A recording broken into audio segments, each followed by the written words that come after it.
Yeah, so before I get into this, I want to give a big shout out to Rafael Nadal, who on the weekend won his second Australian Open in 13 years.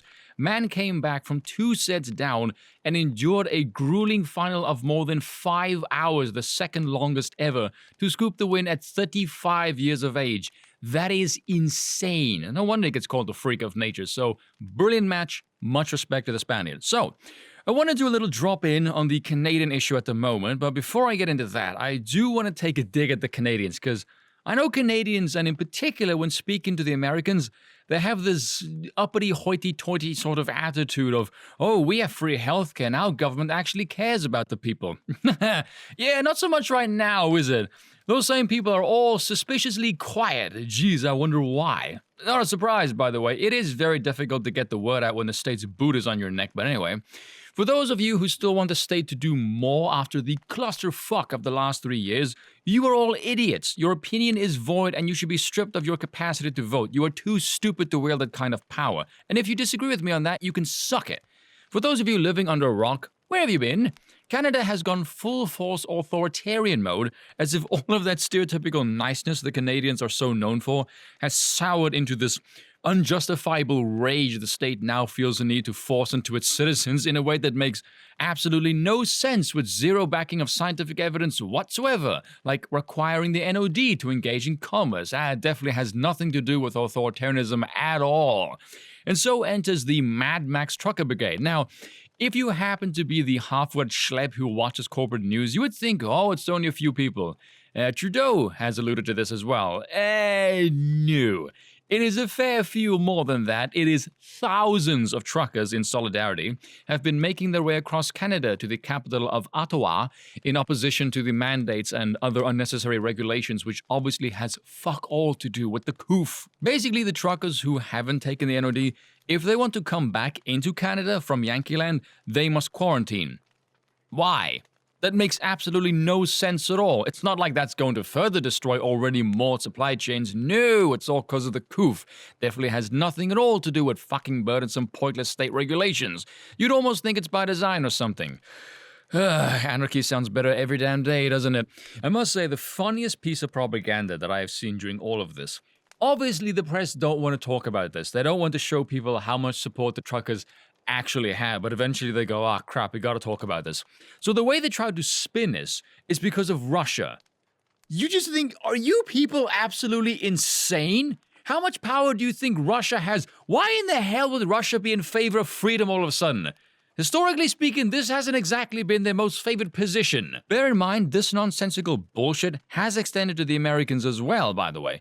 Let me read this. This is from Homeland Security a little over a week ago. Beginning Saturday, January the 22nd, DHS will require non-US individuals seeking to enter the US via land ports or entry and ferry terminals at the US-Mexico and US-Canadian borders to be fully NOD to the hill for the coof and provide related proof of well, you know the thing.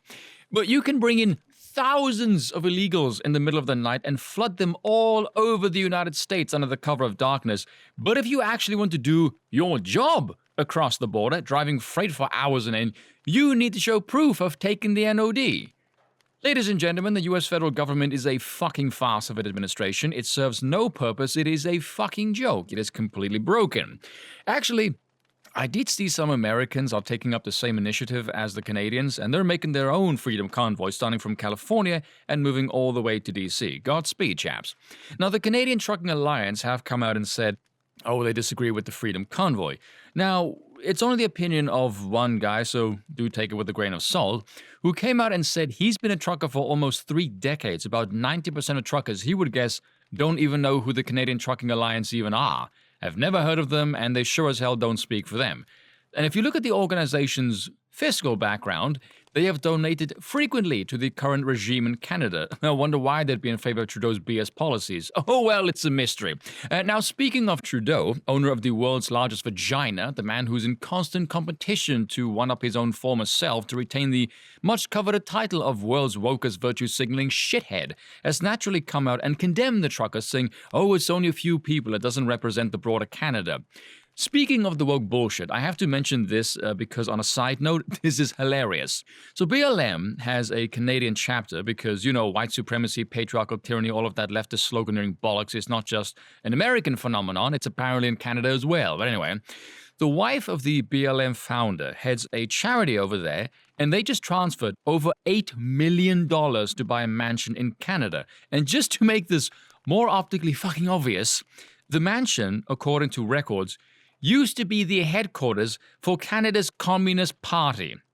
I'm not making this up either. And a whole bunch of lower members of the Toronto BLM chapter, upon discovering this, have left the organization, feeling betrayed that all of the organization's money is just funding the rich elite who head it. Duh! This is news to you stupid kids. Sympathy, I have none. Wise up, you gullible imbeciles. But anyway, back to the convoy. I actually got into an argument with a Kool-Aid drinking moron who said, oh, there's white nationalists and racists in this brigade because of some bullshit about a swastika floating around somewhere. Yeah, totally, kid, because we all know nothing quite screams opposition to authoritarian government overreach like fascism. Yeah, the Canadians, this country known for its uber politeness, is a hotbed of raging underground fascists. This is why I have a short temper. The world is full of fucking retards who don't know what the hell they're talking about. And I do not have the patience to deal with these Neanderthals who would likely skull fuck a rusted glory hole. Now since then, because Trudeau being the soy-faced cuck little bitch that he is, he's gone into hiding, claiming that he was exposed to the coof and must isolate. Yeah, right, who the hell is buying that? Seriously, because we all know the NOD is very effective now, isn't it? And this is obviously just a speculation on my part, and of course is not remotely a possibility. He's a scared little chicken shit who doesn't have the cojones to face thousands of people who have a polite bone to pick with him. He knows it's not a handful of people. He knows it's thousands of people. Why else would he be in hiding? Oh, you're hiding from a few people, is it? Oh, what a brave one you are. He knows that, we know that, and he knows that we know that. A few people don't get millions of dollars of donations pouring in. I saw there was some issue with GoFundMe, but that's only because of international banking rules, I think, because truckers have scored worldwide attention because of this. Money is now pouring in internationally to support them, which is pretty badass. And now it seems the movement has morphed into supporting not only the truckers, but to end the mandates overall and haul in the government's overreaching draconian powers. Hell yeah, go Canada. Even Trump gave a shout out to the truckers, saying the Canadians are doing more to defend America than the US government, which normally you would consider somewhat hyperbolic rhetoric. Given the last week, however, yeah, that's not exactly hyperbolic rhetoric anymore, that's just straight up factual. Now, some of the truckers have said that they are staying till the mandates are dropped altogether, which is a pretty ballsy move. I am hoping that that is one that's going to garner larger support, because that's essentially a standoff with the state. That could get ugly. But Trudeau hiding from the people, yeah, that's not optically a public nightmare at all. It's not something a leader, a very poor term used to describe Trudeau, would do when a regime is on its last legs at all. No! Safe to say, advantage truckers, and pardon the pun, but keep on trucking, gents. The world is watching you with glee as Trudeau is off somewhere hiding because he's a pathetic, spineless fucking coward. Bollocks to him. And that's all for today. Until next time.